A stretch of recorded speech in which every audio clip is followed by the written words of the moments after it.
Le Népal vient de tomber en moins de 24 heures. Et quand je vous dis tomber, c'est qu'il n'y a plus de gouvernement. Il a complètement été éradiqué. Les citoyens, le peuple, ont complètement abattu le gouvernement. C'est-à-dire que là, il n'y a plus personne au pouvoir. Tous les bâtiments administratifs sont en feu, les écoles prennent feu, les collèges, les facultés.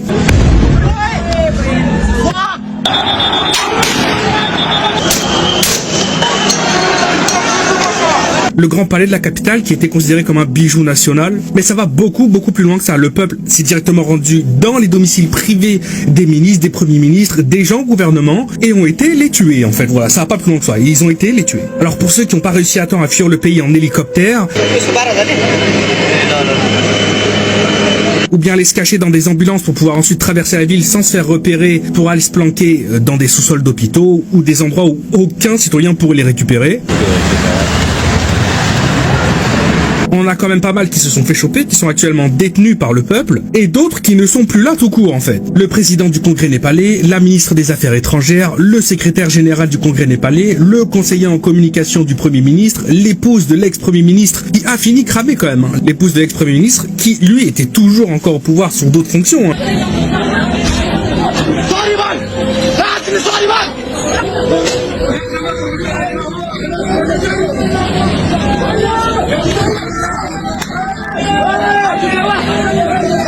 Le ministre des Finances qui a été dessapé devant tout le monde, qui a été un peu traîné de partout, puis ensuite, ils ont commencé à le couler dans les rivières, ils l'ont trimballé à gauche, à droite. Ce que vous êtes en train de voir, c'est des membres du gouvernement qui ont des véritables pouvoirs. Et on pourrait croire que c'est une victoire pour le peuple, mais pas du tout. Cette vidéo, je la fais grâce aux informations des contacts que j'ai sur place au Népal. Et évidemment que je vais faire un maximum pour contrôler les images que je vais vous montrer, parce que on va essayer quand même de pas se faire péter la chaîne. Vous savez très bien que ce genre de vidéo, ça impacte énormément la chaîne, donc n'hésitez surtout pas à partager le lien sur les réseaux sociaux, ou simplement à cliquer sur le bouton s'abonner, c'est super important. Alors il y a très peu de médias qui en parlent, et ceux qui en parlent ont souvent tort, tout simplement parce qu'ils n'ont pas pris la peine de se renseigner directement, de discuter avec les Népalais sur place, ils font que se copier les uns sur les autres, et du coup ce qu'on peut souvent voir, eh bien c'est que le Népal a lancé une révolte parce que les réseaux sociaux ont été bannis du pays. C'est pas du tout ça la raison, voilà, je vous le dis, c'est pas ça la raison du tout. Ce qui se passe, c'est que les citoyens népalais, ils sont dans un gouvernement qui est corrompu de A à Z depuis le début. Les gens ont du mal à payer leur loyer, les gens ont du mal à payer leurs factures, les gens ont du mal à se nourrir, les gens ont du mal à trouver du travail, il n'y a pas de taf. Mais à côté de ça, les personnes qui travaillent au gouvernement, eh ben, sont blindées et toujours plus riches année après année. Et ça s'arrête pas là, puisqu'il y a aussi énormément de plans de grande envergure, de travaux, de restructuration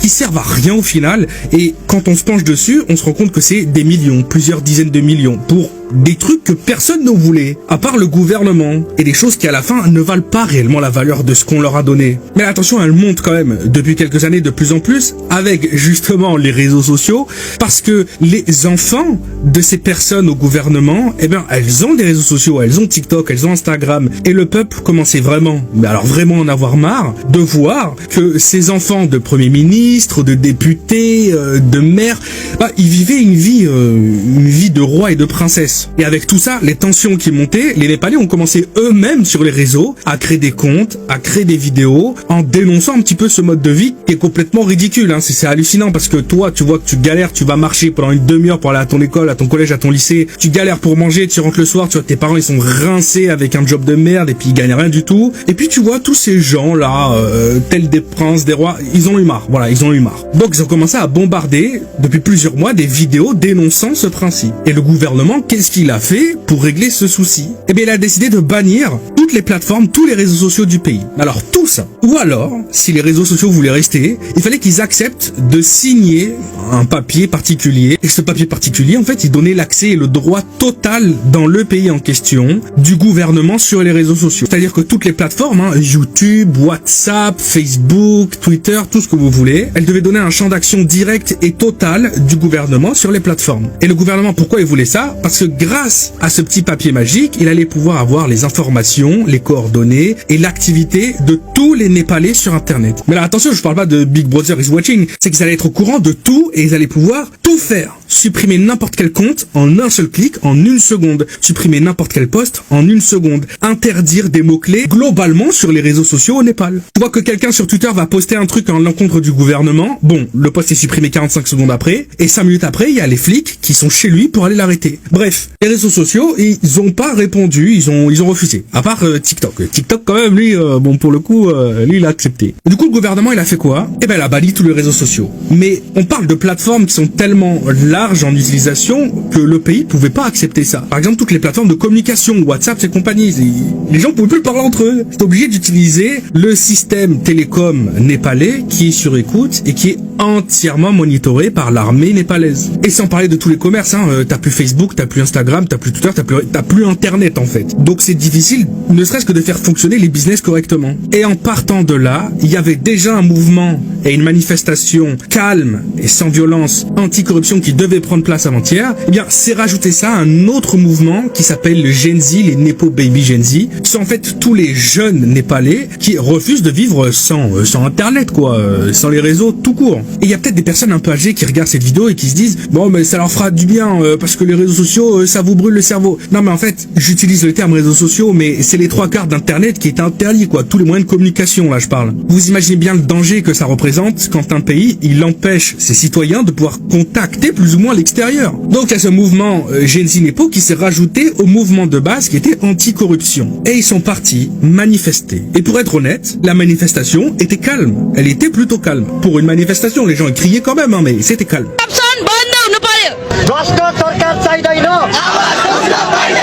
दर्शकबिन माइती घरबाट राष्ट्रिय गान गाएर जेनजी पुस्ताले आन्दोलनको घोषणा गरेका छन्। देख्न सक्नुहुन्छ भ्रष्टाचार विरोधी प्ले कार्डहरू बोकेका छन्। विशेष गरी नेता र तिनका सन्ततिहरूको जीवन स्तर र आम नागरिकको छोराछोरीको जीवन स्तरको तुलना गर्दै वास्तवमा अहिलेको नयाँ पुस्ताले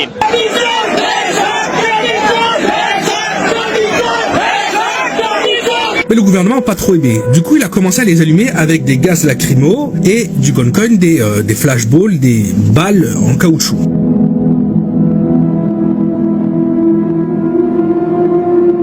Les manifestants n'ont pas du tout été contents parce qu'à la base, il y avait simplement besoin de revendiquer le fait qu'ils étaient contre cette interdiction des réseaux sociaux et surtout contre la corruption, contre les inégalités de vie. Bref, c'est leur droit, quoi. Ils voulaient manifester. Et à la place, ils se prennent un revers. Donc dans l'eau, il y en a certains qui ont commencé à un petit peu avoir la pression. Et ils ont commencé à rentrer de force dans des enceintes, sur des parcs de bâtiments gouvernementaux, en brandissant leurs cartes.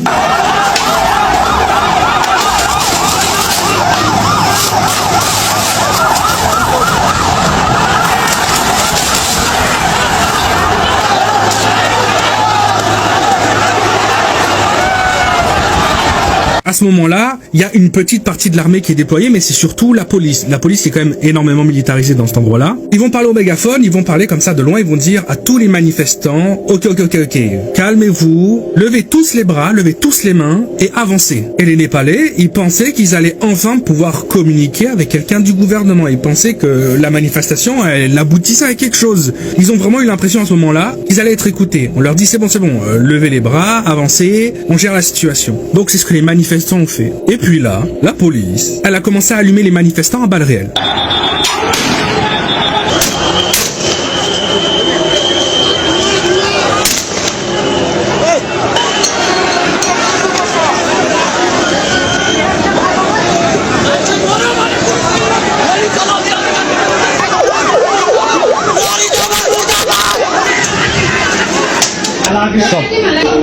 गोली हेर्नु साथीहरु यस्तो गरे केपी ओलीले त्यो संसद भवन चाहिँ आज जलाउनै पर्छ जसरी नि अनि फेरि एकछिन 1 घण्टा जति अगाडि मेरो अगाडि अर्को एकजना बहिनीलाई नि खुट्टामा लागेछ है त्यो भन्दा अझ अगाडि फेरि सिधै गोली नै हान्न गोली नै लागिरहेछ अब त्यो देख्ने साथी त अब त्यो के भयो ट्याक्क फेरि त्यहीँनिर असुरिया साइदिरहेका उसकै छेउमा एकजना बहिनीको खुट्टामा लाग्यो हो खर्च टाउकोमा लाग्यो हो क्या यहाँसम्म त ठिकै थियो के भन्ने होइन तर टाउकोमा लाग्छ क्या त्यो मान्छेको सरकारले मान्छे मार्दैछ हामीले नि मार्न नपरोस् एकदम सतर्कतापूर्वक अगाडि बढ्नुपर्छ। घरमा 24-25 वर्षको भाइलाई आज गोली लागेको छ र रिस उठेको छ, साह्रै रिस उठेको छ, हाम्रो मन रोएको छ, कसैको छोरा हो, कसैको दाजुभाइ हो, तर हामीले सबैभन्दा अपनाएर यसलाई कुन हिसाबले हामीले अगाडि बढाउनु पर्छ, यो बढाउनु पर्छ हामीले यो आन्दोलनलाई। Je tiens à rappeler quand même que le plus gros de la manifestation, c'était des jeunes de 13 à 20 ans. Des gens qui sont en habits d'école, d'écoliers. Ils ont les habits sur eux, leur uniforme scolaire. Ils ont leur sac à dos. Et sans rien comprendre, ils se retrouvent sur un serveur PVP. Alors là c'est la guerre en fait. Alors ça a très rapidement à 7, 9, 10, 15, 20 personnes décédées sous les balles des policiers quand même. Plus de 400 personnes qui sont très lourdement blessées. Et la police, qu'est-ce qu'elle va faire? Elle va se rendre dans les hôpitaux et elle va commencer à allumer dans les hôpitaux. Elle va tirer des gaz lacrymogènes. Elle va tirer des balles sur les entrées des hôpitaux. They have crossed their limits. Civil हस्पिटलभित्र उपचार गरिरहेको ठाउँमा बिरामी ट्रान्सफर गरिरहेको बेलामा ढोकामा आएर गोली हाने यिनीहरूले. This government hedge failed. उपचार गर्दा गर्दै हामीले केही बिरामीहरूलाई ट्रान्सफर गर्यौं तर गोली हानेको चाहिँ यिनीहरूले आएर इमर्जेन्सीको ढोकामा गाली हानेको. आउने बित्तिकै यहाँ अब पिसफुल प्रोटेस्ट गर्ने भनेर हामी प्लान गरेर आएको थियौं. यहाँ साथीहरू हामी यहाँ आउने बित्तिकै यहाँ एकदम नराम्रो इन्सिडेन्ट यहाँ पुलिसहरूको मिसबिहेभ हेर्न सकिन्छ. यहाँनिर जबरजस्ती युवाहरूलाई गोली हानिरहेको छ. यो पिसफुल प्रोटेस्टको यो अलिकति पनि हैन. यो माथिबाट बसेको मान्छेहरूले यस्तो गर्न पाउँदैन. यो के कसो यो एकदम गलत भइरहेको छ. यहाँनिर युवाहरूले अब केही एन्टी करप्सन एक्टिभिटिजहरू पनि गर्न पाइएन भने यहाँ freedom of speech, right to speech केही पनि छैन. यहाँ मिनेटमा यहाँ एकजनाले यहाँ गोली हानेको यहाँ इन्सिडेन्ट देख्न सकिरहेको छौँ हामीहरू. यो एकदम गलत हो. यो ठुलो न्युज च्यानलहरूले अझै देखाउनु पर्यो. यो कुराहरू ठुलो मान्छेहरूको अगाडि उठाउनु पर्यो. ज्यान सबैको ज्यान नै हो. ठुलो मान्छे होस् कि सानो मान्छे यस्तो गर्न पाइदैन यो अलिकति पनि यो. On a des ambulances et je tiens quand même à rappeler à ce moment-là qu'à travers tous les pays, à travers tous les âges, c'est quelque chose qu'on voit très souvent quand même. Le corps médical qui malgré tout essaie toujours de faire son travail. Bon bah là, il y a des médecins, des ambulanciers qui sont venus sur place alors que la police était en train d'allumer tout le monde pour aller récupérer les personnes en besoin, pour les emmener ensuite à l'hôpital. La police, c'est ce qu'elle fait. Elle a commencé à tirer sur les ambulances.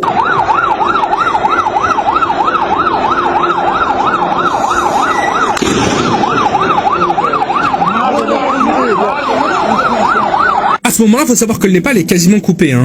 Il n'y a plus aucun réseau pour communiquer. TikTok est lourdement modéré. Du coup, ils essayent de s'organiser comme ils peuvent sur des applications comme BitChat, qui sont des applications qui n'ont pas besoin d'internet pour communiquer. Ça marche via le réseau Bluetooth. Et donc, en fait, les personnes se renvoient un peu comme le système de AirTag pour Apple. Vous savez, quand on essaie de retrouver un truc, eh bien, les messages sont communiqués à travers les personnes qui possèdent l'application. Et il suffit qu'après une personne ait internet, elle peut renvoyer sur internet. Et c'est à ce moment-là que j'ai pu rentrer en contact, en fait, avec ces personnes qui sont directement en train de subir toute cette situation. Et toutes les informations que je communique, c'est eux qui me les ont données. Avec toutes les vidéos, toutes les images qui existent. Évidemment, je peux vous montrer que 3%, parce que là, on parle d'horreur. Bon, la manifestation est plus ou moins brisée, évidemment. Il y a quand même des personnes qui vont lancer des marées des feux sur des bâtiments gouvernementaux, vont casser des vitres, des portes, ils vont commencer, évidemment, à essayer de montrer qu'ils existent quand même et qu'ils sont pas du tout d'accord avec ce qui est en train de se dérouler. Et c'est là que le gouvernement, quand la soirée arrive, va mettre un couvre-feu. Voilà, couvre-feu. Plus personne n'a le droit d'être dehors. Et les Népalais vont commencer à prendre des vidéos de chez eux, de la police, mais qui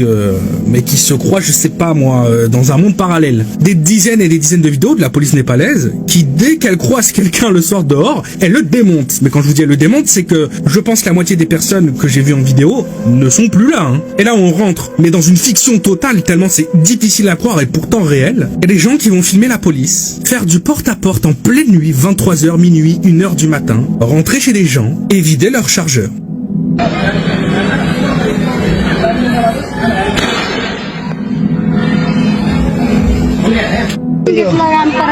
पुलिसको हेर्नु त दादागिरी कोठाभित्र गएर हान्छ यसरी हान्न त प्रहरी त ज्यादती हो यो त घरभित्र ज्यादती त सहन सकिन्न रुम भित्र नि बनाउनु कहाँ गरेर यो हेर्नुस् है लाइभ यो घरभित्र गएर यसरी हान्न त कोठाभित्र Alors, est-ce que ce sont des chargeurs de balles réelles? Est-ce que ce sont des chargeurs de balles en caoutchouc? J'en ai aucune idée. C'était tellement surréaliste que même eux, les Népalais, quand ces vidéos sont transmises entre eux, ils ont du mal à y croire. Mais c'est une, puis deux, puis trois, puis quatre vidéos. Là, ils se disent non, mais c'est pas possible. Enfin, en fait, c'est réel. Ils sont en train de nous terminer tous. Et il semblerait, parce que c'est l'information qui n'a pas encore totalement été vérifiée, mais les vidéos n'ont pas été jugées fausses parce qu'elles sont réelles, mais juste que le contexte est manquant en fait. Mais mais il semblerait que beaucoup de personnes qui ont été influentes parmi les manifestants, elles ont reçu la visite la nuit, un peu de la police spéciale, quoi. Et bref, on se retrouve à aujourd'hui, le peuple népalais qui a dit, bon bah alors là c'est fini, alors là, on est plus nombreux que vous. C'est terminé aujourd'hui. Et ils ont décidé de renverser en une journée le gouvernement népalais totalement.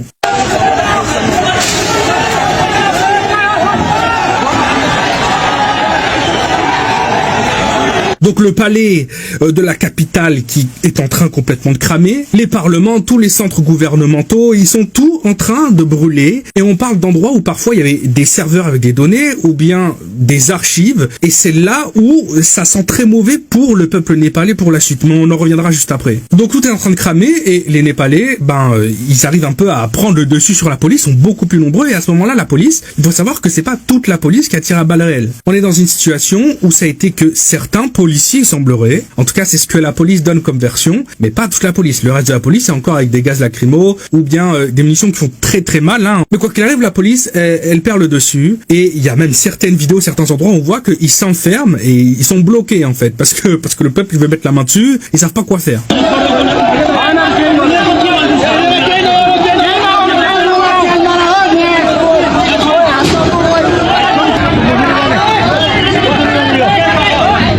Et donc les citoyens vont directement se rendre dans les adresses privées des membres du gouvernement pour aller s'occuper d'eux. Il y a une partie qui a réussi à s'enfuir en hélicoptère ou bien en camion militaire. Il y en a d'autres qui ont été aperçus, soit rattrapés, soit perdus de vue alors qu'ils se cachaient dans des véhicules médicaux. Et donc évidemment les citoyens ils vont pas arrêter comme ça une ambulance avec les gyrophares. Ils se disent c'est peut-être quelqu'un qui a besoin d'aide, donc il faut pas les arrêter pour vérifier. Mais du coup il y a des parlementaires et des membres du gouvernement qui se cachaient là-dedans. Et il y en a d'autres qui étaient encore chez eux. Et eux, ils ont passé un sale quart d'heure. Il y en a une bonne partie qui sont plus là et une autre partie qui seront probablement plus là dans quelques jours. Bon, là où ça craint, c'est que le peuple népalais a renversé totalement le gouvernement. Il n'y a plus de gouvernement. J'ai discuté avec eux et d'après eux, malheureusement, ça a tellement dégénéré qu'ils sont trop dans la merde, quoi. Et entre eux, là, ça commence à créer des coalitions parce qu'ils sont pas d'accord. Il y en a certains qui ont déjà des idées en tête de non à mettre au gouvernement, mais d'autres qui disent, mais non, faites la même chose.